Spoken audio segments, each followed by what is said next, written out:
ప్రతిపక్ష నాయకులు బట్టి గారు కానీ మేమందరం కానీ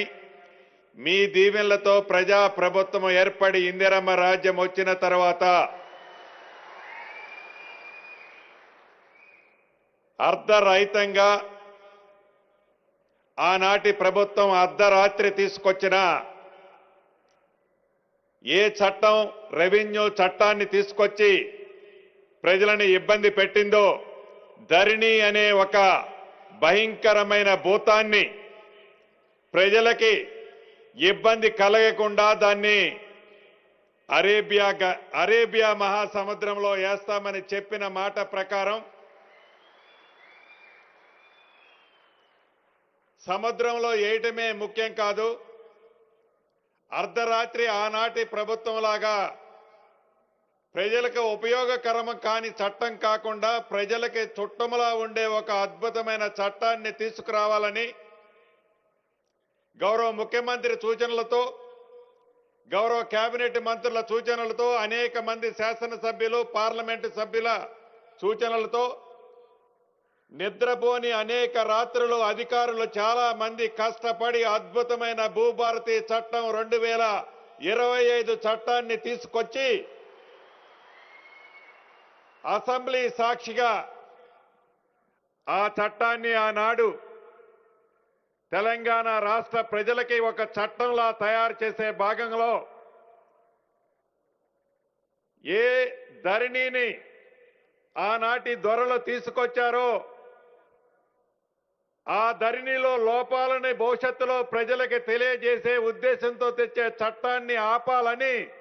అసెంబ్లీ సాక్షిగా వారు చేసిన ప్రయత్నం రాష్ట్ర ప్రజలందరూ చూశారు.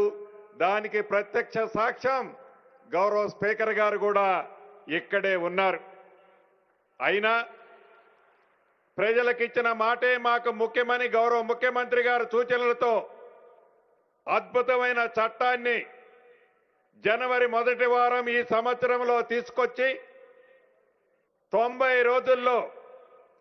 ఆ చట్టానికి విధి విధానాలు అంటే రూల్స్ అండ్ రెగ్యులేషన్స్ ను కూడా తయారు చేసి ఆ రూల్స్ అండ్ రెగ్యులేషన్స్ ను కూడా తయారు చేసేటప్పుడు నాకు తెలిసి గౌరవ ముఖ్యమంత్రి గారు ఒక 36-37 గంటలు నిద్రపోయి ఉండరు. చాలా సందర్భాల్లో గౌరవ ముఖ్యమంత్రి గారిని మేము విసిగించుంటాం. అయినా ఓపికగా ఒక చట్టం చేస్తున్నాం. ఆ చట్టానికి ఆనాడు 2020లో చేసిన చట్టం ధరణి చట్టానికి 3 సంవత్సరాలైనా దానికి రూల్స్ రెగ్యులేషన్స్ ఆనాటి ప్రభుత్వం చేయలే. కానీ మనము చేసిన భూభారతి చుట్టము లాంటి చట్టానికి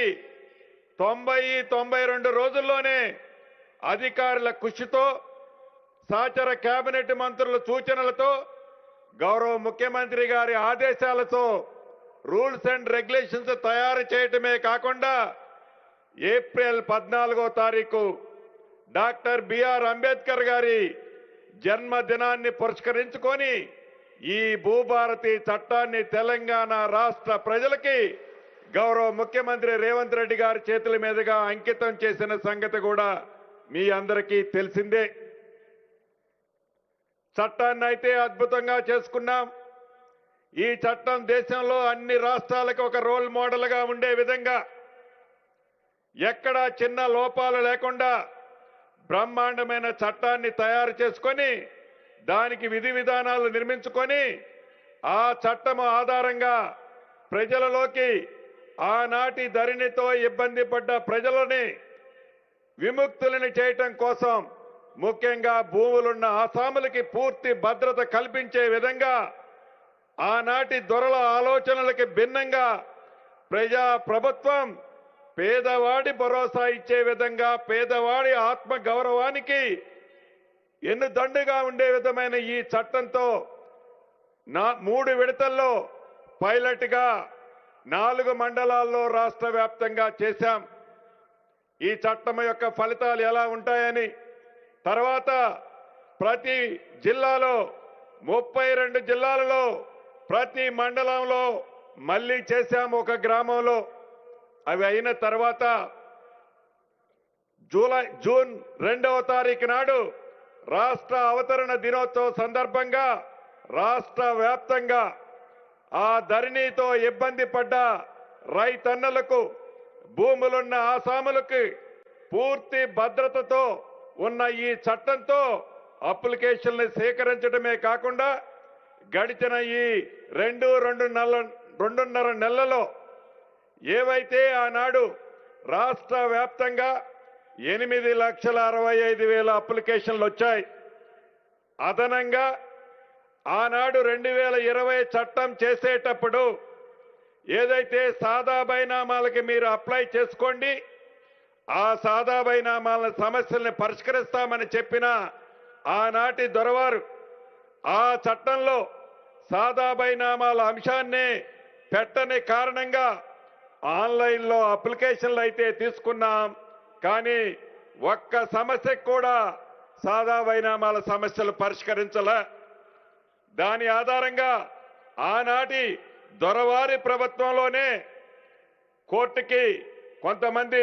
పిల్లి రూపంలో వేశారు. అంటే సాదా బైనామాలకు సంబంధించిన 9,26,000 అప్లికేషన్లతో పాటు 8,65,000 అప్లికేషన్లు మళ్ళీ రెగ్యులర్గా వారి వారి కష్టాలు బాధలకు సంబంధించిన అంశాలు అప్లికేషన్ల రూపంలో ఈ భూభారతి చట్టం వచ్చిన తర్వాత గ్రామానికి రెవెన్యూ అధికారులే ధరణిలాగా చెప్పులు అరిగిందాకా ఎంఆర్ఓ చుట్టూ, ఆర్డీఓ చుట్టూ, అడిషనల్ కలెక్టర్ చుట్టూ, కలెక్టర్ చుట్టూ, సిసిఎల్ఐ చుట్టూ తిరగకుండా రాష్ట్ర యంత్రాంగం, రెవెన్యూ యంత్రాంగమే గౌరవ ముఖ్యమంత్రి రేవంత్ రెడ్డి గారి సూచనలతో మీ రెవెన్యూ గ్రామానికి మీ ఇంటి వద్దకే రెవెన్యూ అధికారులను పంపించి మీరు